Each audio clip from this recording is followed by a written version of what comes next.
বুঝছেন শাকিল ভাই, চিটাগাং যখন ছিলাম একটা বাবুসি আছে, খালেক বাবুসি, ওর পার মান্থলি এমন মনে হয় 1 কোটি টাকার কাছাকাছি। আর ছোট রান্না হচ্ছে সর্বনিম্ন 1 লাখ টাকা, ওর এর নিচে কাজ করে না।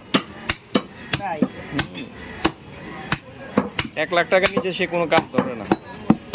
তার মাংসর রেজালা খাইলে আপনার মুখে লাগিয়ে থাকবে। আর সিরিয়াল দিতে হবে এক দিলাম, তার সে পাইজারও গাড়ি নিয়ে চলাফেরা করবে।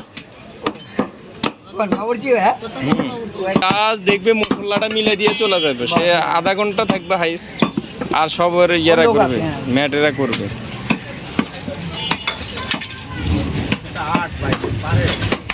আর তার স্টাইল কি, সাদা লুঙ্গি, সাদা পাঞ্জাবি, গড়ি একটা গড়ি ওই সময় আপনার 1.5-2 লাখ টাকার গড়ি পড়তো সে, একদম ইয়া।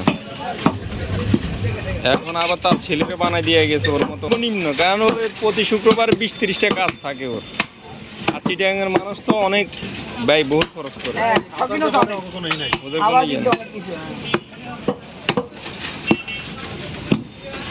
আর পায়েস খাইলে তো মানে আরো মজা।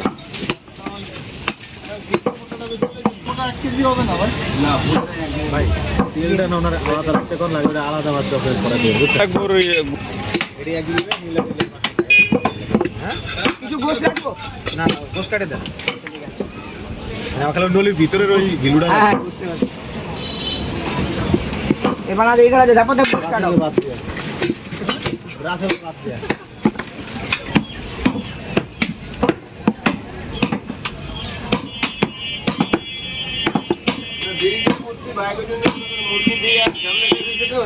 আপনার একটা করে পিস